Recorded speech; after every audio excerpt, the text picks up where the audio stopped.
es esta. ¿Por qué? Usted en su informe establece que la conducta del agresor, la conducta de modus operandi del agresor, es ingresar utilizando ganzúas. ¿Y cómo sabe que fue mi cliente? Porque parte de las ganzúas tengo sus huellas, tengo su ADN y todo el conjunto de evidencias que tengo me dice que es él. No me baso nada más en el uso de las ganzúas porque a lo mejor hay muchas personas que lo utilizan, pero hay otras evidencias físicas con las que se acredita que esta es la persona. Y además de ello, no lo tengo nada más en este hecho, tengo este otro y tengo este otro y tengo este otro. Y esa es la razón por la que esto toma tanta relevancia en casos seriales. ¿Sí? Hay una cuestión, ustedes no tienen que perder de vista. Hay robos seriales. Los rateritos son agresores, son delincuentes seriales. ¿Sí? Que no haya otras agresiones, que no haya violaciones, que no haya homicidios, pero son seriales. Ahora bien, a lo mejor la perfilación criminal no la van a utilizar en los casos de robo, pero el análisis de evidencia conductual sí. Y ahí es donde ya torce la puerca otra vez. Pues no está diciendo que la perfilación no se utilice en otros casos, no. ¿Por qué? Porque acuérdense, esta es perfilación sí, porque obtenemos características de un agresor, pero podemos utilizar esto sin inferir características del agresor. Podemos utilizar todo este método sin tener la necesidad de decir es un sujeto, es un agresor que tiene estas características.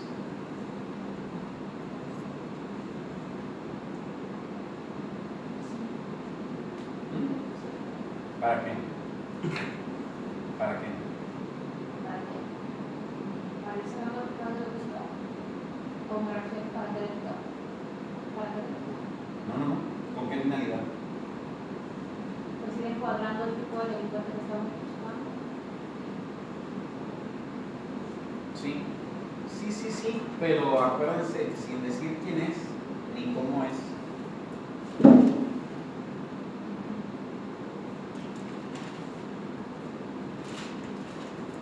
Podemos utilizar el análisis de evidencia conductual sin tener que inferir características del agresor en una investigación. ¿Con qué fin?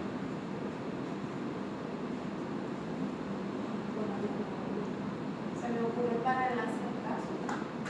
Para enlace de casos. Ya tienen ustedes el informe de enlace de casos. Y si lo ven, esa es información. ¿Sí? Podemos enlazar asuntos sin tener todavía, es más, sin la necesidad de establecer. A lo mejor al agresor lo detienen en uno de esos delitos. Y cuando empiezan a hacer el análisis de otros casos similares en la zona o X o lo que quieran, o con una característica en particular, ya tienen al agresor, ya no van a hacer perfilación criminal. ¿Qué van a hacer? Vincular casos. ¿Sí? Si no tienen al agresor, la pueden utilizar para inferir sus características. Si lo tienen, si ya saben que ese agresor, ese sujeto, comete el delito de esa manera y tiene esa firma, entonces pueden buscar en todo lo demás que tienen a ver cuáles casos se vinculan. No es lo mismo que llegue la fiscalía, agarran un sujeto, le ponen una madrina, le ponen un cuerno, le ponen una nueve, le ponen cargadores, le ponen droga y dicen, este sujeto es el responsable de este homicidio. Y además, es el responsable del tendero que mataron hace 15 días, es el responsable de la muerte de una mujer embarazada hace 3 semanas. Ese es lo que... espérame, o sea, ¿de dónde? ¿Por qué? ¿Sí? De los exámenes que se realizaron en materia de balística. Ok. Digo, si nada más se basa en la balística, empieza que se utiliza esa nada más. Exactamente. Pero no que nada. Y esa es una de las cosas que el abogado va a decir. O sea, usted tiene acreditado que esa arma se utilizó en esos hechos. En su investigación tiene acreditado que mi cliente accionó esa arma en esos distintos hechos. ¿Y cómo?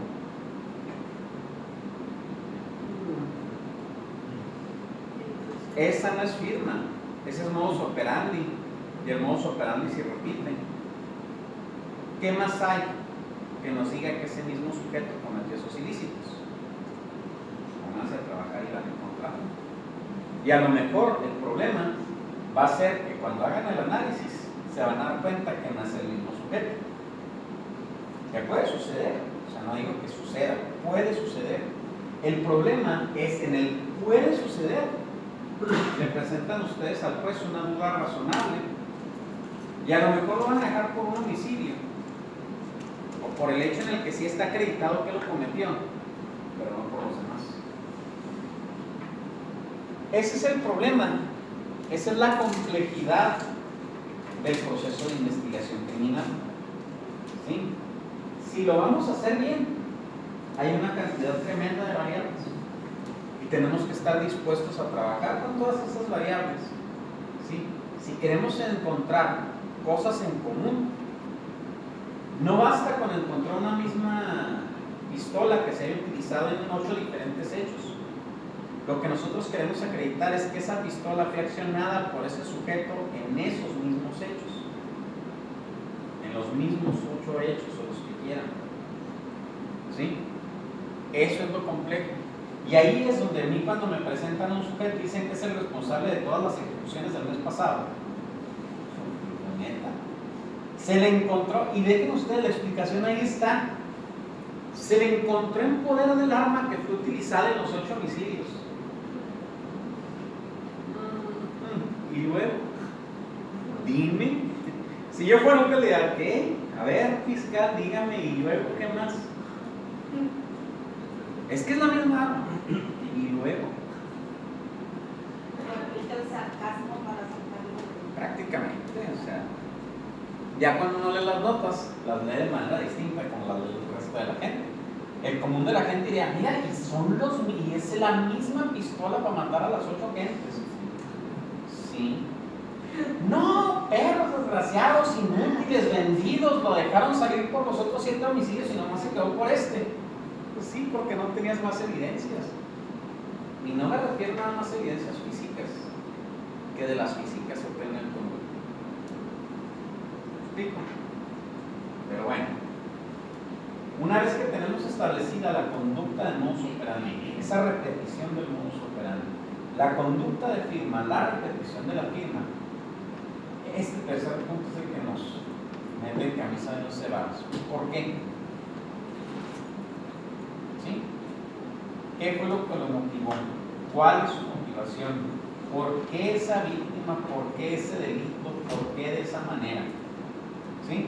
Y eso lo vamos a sacar mucho de la victimología. Resulta que era el exnovio. Era el exnovio de las 8 víctimas. No, pues entonces, ahí hay algo. Ya hay un conjunto de conductas. Ya hay un conjunto en esta situación de factores en la victimología que nos van a decir, pues es el matanovios. ¿Sí?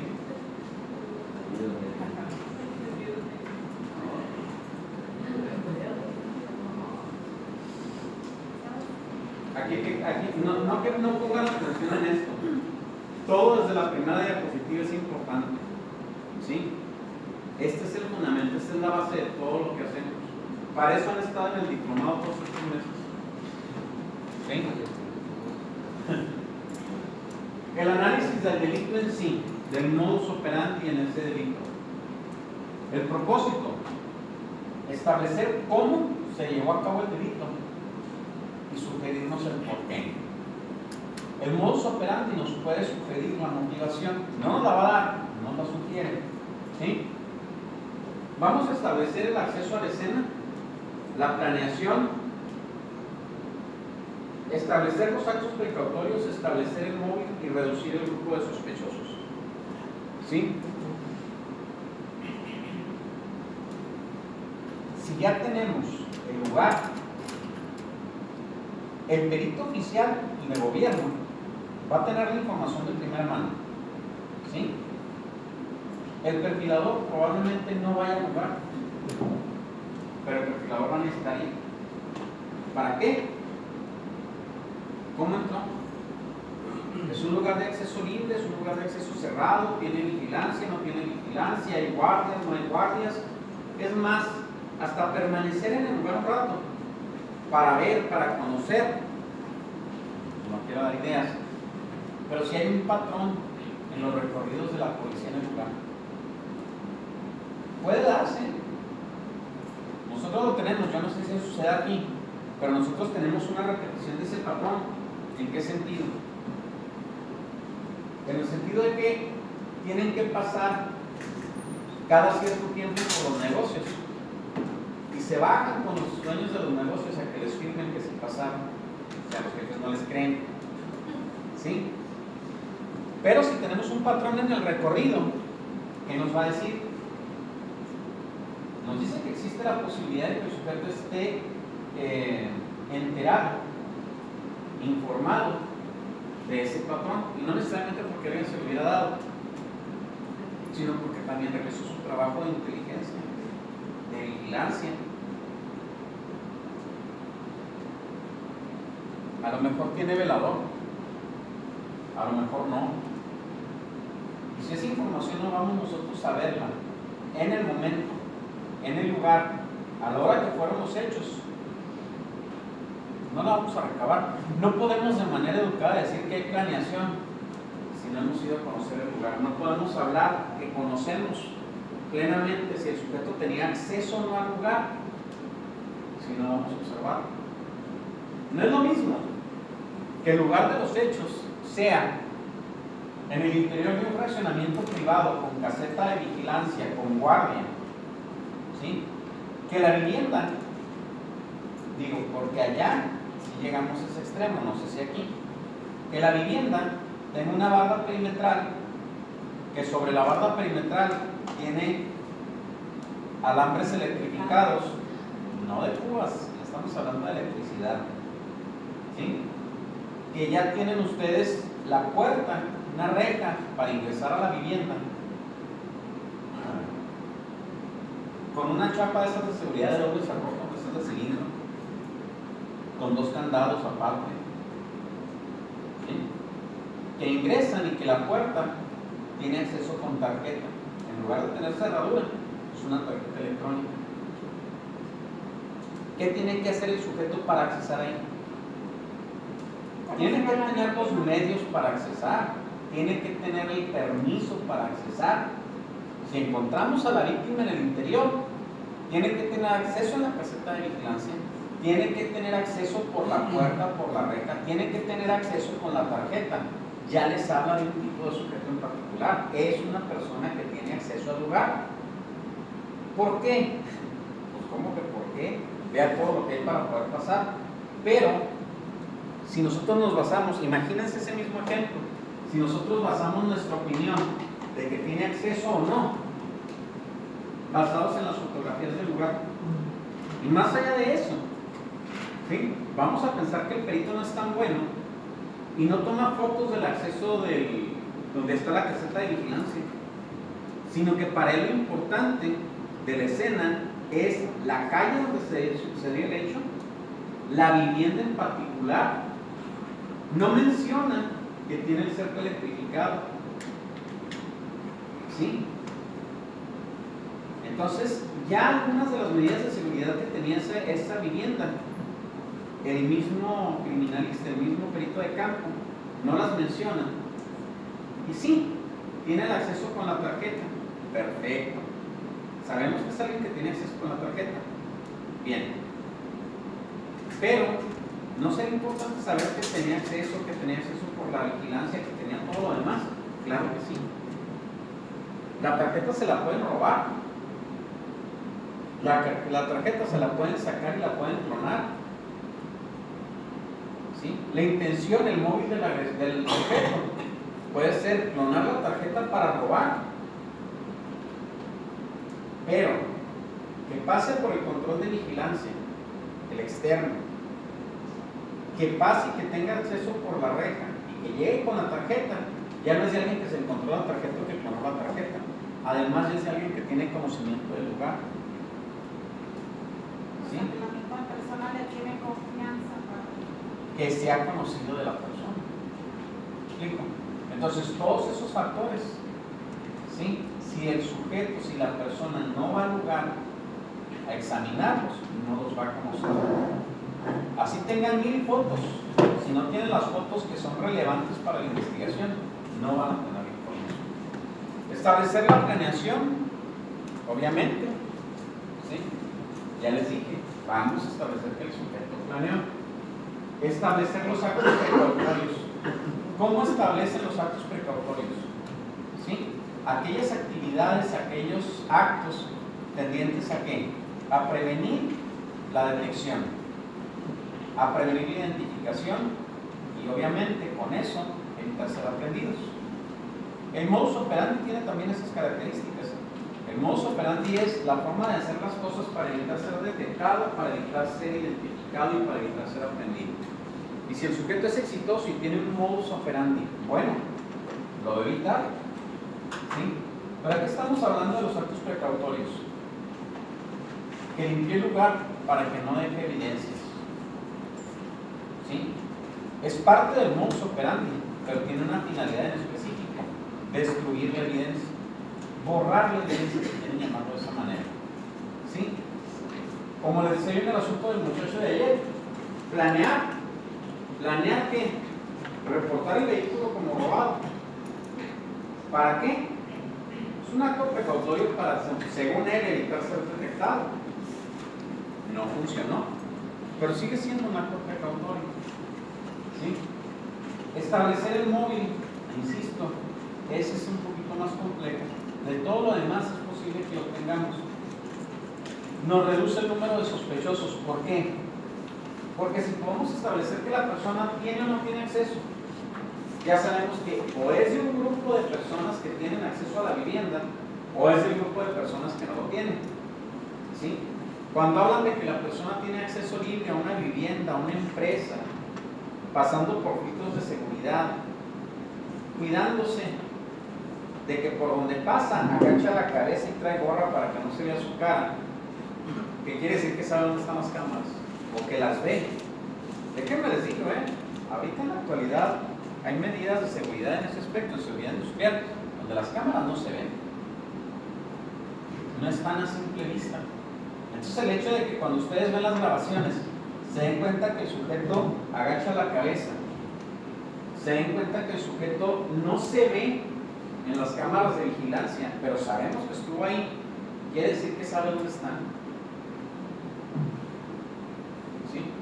Y entonces, como vamos estableciendo que es una persona con acceso, que es una persona con conocimiento de dónde están las cámaras de vigilancia, ¿quién tiene esa información de su grupo de sospechosos?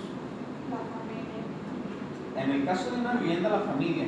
En el caso de un lugar tan concurrido como una empresa, un centro comercial, déjenme les digo, a menos de que vayan y deliberadamente las busquen, no se van a dar cuenta. Y si van y deliberadamente las buscan y están viendo un sujeto que está viendo dónde están todas las cámaras, no manches, ¿dónde están? ¿Me explico?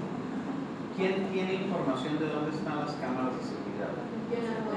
Puede ser un guardia, puede ser quien las puso, quien las instaló, el mismo personal de seguridad. ¿Sí? Entonces, toda esa información es lo que van ustedes acumulando para establecer cuáles son las características de ese agresor. ¿Sí? Las características del agresor en sí. Utilizando toda la información que tienen en el análisis de evidencia conductual, van a determinar cuáles son las características relevantes del agresor. ¿Sí? Las van a definir, van a establecer la conducta que corresponde a esas características, van a corroborar esa característica con las múltiples conductas que observan en el lugar, con la propia evidencia física, y van a intentar desvirtuar que esas características corresponden a su agresor con otras teorías. ¿Sí? Ok. Tenemos un edificio, un lugar que tiene una barda perimetral de unos 6 metros, con un pedazo de malla ciclónica todavía arriba, alambres de navajas y electrificado. Para ingresar, tienen que pasar por un filtro de vigilancia, tienen que entrar por una puerta donde nada más desde el interior les pueden dar acceso o tener acceso al mecanismo de seguridad mediante tarjeta, ingresan y tienen que pasar por una cerradura específica de estas de seguridad, esas que no en cualquier lado les hacen la llave, que sí hay. ¿Sí? Ingresan y se dan cuenta que hay cámaras de seguridad y pasó el sujeto por todos esos filtros y las cámaras de seguridad no lo captaron. ¿Sí? Todas esas múltiples conductas les dicen que es una persona que tiene acceso. ¿Qué teoría alterna pueden tener? Es flash y puso a vibrar su cuerpo y pasó por las paredes, ¿o qué onda? No, tiene cómplices. ¿Eh? Tiene cómplices ahí adentro. Que tenga otra persona que le haya apoyado. Ajá. Esa sería una. ¿Sí? Esa sería otra. Entonces, ¿qué es lo que vamos a buscar? Obviamente, es alguien que tiene acceso. Ya sabemos que es alguien de adentro, o que estuvo adentro. ¿Sí? ¿Quiénes son las personas que tienen acceso o han tenido acceso en el pasado a ese lugar? Y de las que tienen acceso y las que tenían acceso, ¿qué vamos a hacer? ¿Cómo vamos a descartar que exista una colusión entre esas personas? Que exista una persona que le haya ayudado. ¿Cómo vamos a descartar que uno de los empleados de seguridad que tiene toda esa información y que tiene ese acceso le haya ayudado a la persona que ingresó, si es que no fue uno de ellos? Vamos a pensar en dos sujetos. Uno que tuvo acceso en el pasado y los que están ahorita laborando ahí. ¿Cómo desvirtúan qué relación entre los dos? Precisamente de que le hayan brindado apoyo desde adentro para que ingresaran.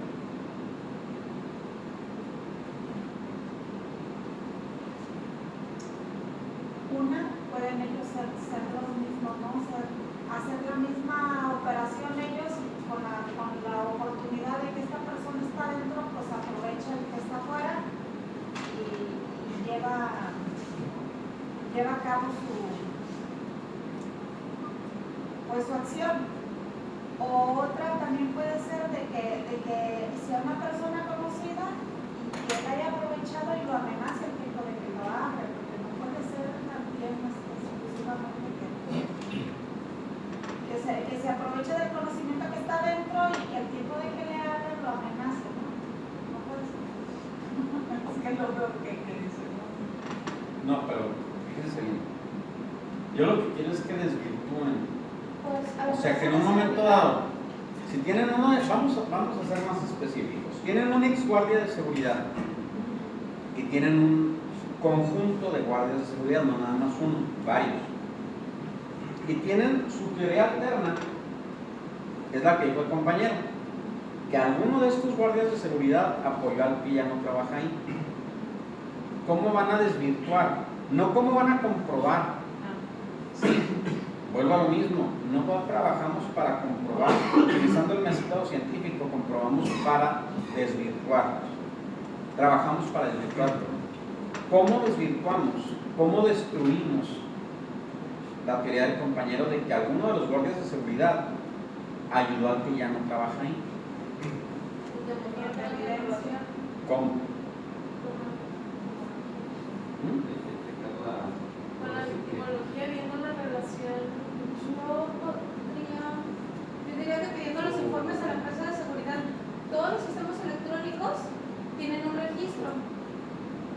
Entonces, pides tu informe, donde está lo de las puertas, todo queda guardado en la memoria. ¿A qué hora se habló? ¿Cómo se habló? ¿Se habló con tarjeta? ¿Se habló con teléfono? ¿O quién las abrió? Si las Esa es una. Esa es una posibilidad. De las cámaras también. Pero hay una cosa, esperen, hay algo aquí muy importante. Esa es una manera. Tienen todo el registro. ¿Saben qué guardias estaban trabajando a la hora de los hechos? ¿Saben quién fue, cómo fue que ingresa el sujeto? O sea, porque queda el registro de toda esta cuestión. Punto. Esa es una manera. ¿Cuál otra? Ok, lo ayudó. ¿Cómo vamos? Ahora me voy más allá. Ya lo ayudó. ¿Cómo vamos a establecer que hay planeación detrás de esto? ¿Cómo vamos a establecer que no fue engañado? Yo me imagino que debe de haber, porque tarde o temprano en cámara se ve cuando hay comunicación entre uno y el otro. Más o menos. Pero miren, déjenme les digo algo. Les voy a poner el ejemplo más sencillo. Una relación previa. Ajá. un conocimiento, Ajá. Sí. pues de ser la víctima. Sí. No, pero espérenme. Les voy a poner el mejor ejemplo. ¿Sí? Yo llego a la fiscalía y entro como Juan por mi casa. ¿Sí? Yo llego a la fiscalía y ¿qué onda? ¿Y qué onda? ¿Y ya regresó? No, o sea, hasta eso me preguntan que si yo estoy trabajando otra vez ahí. No, nada. Y puedo entrar hasta los separos y puedo entrar al laboratorio, bueno, al menos a las áreas restringidas del laboratorio. O sea, yo puedo andar por toda la fiscalía, ir al laboratorio de balística sin entrar al área restringida de balística. ¿Sí? Y si llego al área restringida y le toco la puerta de balística, ¡ay, qué onda! Y me abren. ¿Sí? O sea, pero lo puede estar engañando. Obviamente me conoce. ¿Cómo establezco la planeación? ¿Cómo establezco ese nexo entre quien me abrió y yo que trabajé ahí? Ahora ya cambia. O sea, ya sabemos que hay el acceso y ya sabemos que... ¿qué onda? Mira, aquí se ve dónde va llegando. Y aquí está quien le abrió y le abrió Samuel. Y Samuel y él se conocen. Y Samuel y él trabajan juntos porque Samuel da cursos con él a su escuela. ¿Cómo establecen que hay la planeación entre los dos para cometer un ilícito? Puede ser una planeación de una sola persona, por ejemplo, de usted que está allá afuera, No, por eso digo. aprovechando la amistad del Sí, compañero. pero por eso digo, eso es lo que yo les dije. ¿Cómo establecemos que no lo engañé? ¿Cómo establecemos que no fue idea nada más mía, sino que el otro está participando conmigo? Puede manejarlo engañándolo y no engañándolo. No, por eso digo. Pues lo entrevisté. Lo que les estoy diciendo ahorita ya les dije. ¿Cómo establecemos que no lo engañé? ¿Cómo establecemos que estamos trabajando juntos para hacerlo? O sea, lo puedo engañar. Yo lo que quiero es comprobar que es mi cómplice. ¿Cómo lo comprueban? Con un beneficio para él. Con llamadas, cuentas, Con registros de llamadas. ¿Sí? Esa es una. Déjenme les digo algo. ¿Por qué les pongo esos ejemplos? Dieron rápido con la respuesta. ¿No? Nos empezamos a imaginar todo tipo de posibilidades. Y de pronto ya sale una de las que yo quería escuchar. Simplemente la sábana telefónica. Si una sábana de evidencias, explíquenme cómo la otra sábana telefónica, ponen todos los teléfonos ahí. No. Por eso sé que es un error. Entonces, ¿establecemos qué? Establecemos en los vínculos. Establecemos que existe esa información. Pedimos los registros telefónicos y hay comunicación. ¿Sí? Sí, pero ¿qué les dije yo ahorita? Samuel y yo trabajamos juntos. ¿Qué más hay? ¿Cómo decir maestro? ¿Alguna ganancia, algún beneficio? Vamos a checar sus estados de cuenta. Que haya un aumento de estado de cuenta. Fíjense bien, ¿eh? Fíjense a dónde voy. Vamos a checar los estados de cuenta. Miren, si con Hacienda yo estoy evitando que me paguen en mi tarjeta, quiero que me paguen en efectivo en la mayoría de las cosas que hago. ¿Para qué? Para que no exista un registro de mis ingresos. Oye, ¿sabes qué? Voy a ir a robar y me depositas tanto o me transfieres tanto. O ¿sabes qué? Este dinero es ilícito y lo meto a mi cuenta de nómina. Realmente no me habla de un delincuente muy brillante. Ahí es donde ya vemos que inteligencia y habilidad son dos cuestiones muy distintas. ¿Sí? ¿Dónde voy a poder establecer, por lo menos de manera presuntiva, que pudiera haber un interés por parte de la persona que está dentro de apoyarme? Si no lo voy a encontrar en sus ingresos, lo busco en sus egresos, lo busco en su historial crediticio. ¿Y qué creen? Cambio de casa, No me recaban, no, espérenme. No saben ni a dónde voy con esto. Ni siquiera se imaginan. ¿Dónde? Nos preguntan cuánto ganamos, cuánto gastamos, con quién nos juntamos, nuestro historial crediticio. ¿En dónde? ¿En qué? En los exámenes. Examen de control de Los confianza. exámenes de control de confianza. ¿Por qué creen que los exámenes de control de confianza, sin entrar en la cuestión del polígrafo, ¿por qué creen que generan dudas? ¿Y por qué creen que no dejan entrar a alguna gente? Digo, si es por el historial crediticio, todos estamos fregados, no entra nadie. Sí, de hecho. Pero les voy a dar un ejemplo. Pues este sí va a estar cabrón. Le dicen a mi esposa, en los de control de confianza, esto está fuera de esto, que presente, ahí se fueron más allá, no nada más el buró de crédito de ella, sino el mío, de los ingresos que yo tengo. Y le dije yo, mis ingresos no se los voy a dar a la fiscalía, ni más. Les voy a dar unos ingresos, ¿sí? Los que tengo en el banco, lo que dice el banco, cuánto gano o no, ¿sí? Pero resulta, no están ustedes para saberlo ni yo para contarlo, que a American Express se le ocurrió dar una tarjeta después de que había tenido yo tarjetas hace muchos años. Mi ex esposa en el momento del quiebre me dejó endeudadísimo, se gastó todo lo que pudo. A mí se me fue la onda, nunca pensé que fuera a hacer eso. Hijo, neta, muchachos, cuídense de las mujeres más con el dinero. Y viceversa. No, También. no. No. Depende. Bueno, depende de quién sea el de los ingresos, cuídense del que no es el de los ingresos. Total que me endeudó mi ex esposa a morir. Duré años pagando. Como unos 3 años, 4, pagando. ¿Sí? Pasan otros 7 o 8, que ya en el buró de crédito ya se borró este historial negativo que tengo. Y me hablan de América, después que si quiero aplicar y hice el cálculo de los años que han pasado, no, si no le está X y Y, pum, me llega mi tarjeta. Yo empiezo a usar mi tarjeta para todo lo que hago, para mis eventos, para todo lo que hago. Y esa tarjeta pues tiene esa característica, que es la de servicio. Todo lo que uno gasta lo tiene que pagar a final de mes. Entonces yo lo utilizaba para no traer dinero, para no andar manejando cosas así. Órale, pagando mes con mes. Un día quiero usar la tarjeta y no pasa. Había usado la tarjeta para un congreso que había organizado. Meto la tarjeta y no pasa. Y hablo, oye, ¿qué pasó? No, es que su tarjeta está cancelada. Oye, pero ¿por qué? No, déjenme lo paso al área. Y ya me pasan por otra persona. No, dice, es que usted hace 8 o 10 años tuvo unas tarjetas con nosotros. Sí, le dije, está todo liquidado. De esas tarjetas que tuvo con nosotros, una debe 1,500 pesos y en otra quedaron a deber 700. Le dije, bueno, ¿qué no era más fácil que me dijeran que debo 2,200 pesos? Cuando estoy pagando mes con mes, 60, 80, lo más que llegué a pagar por organización en un congreso fueron 130,000 pesos en un mes. ¿Y creen que por 2,000 pesos voy a perder yo mi crédito? No, que bueno, así de fácil. Si me la cortaste, así a ver cómo me haces.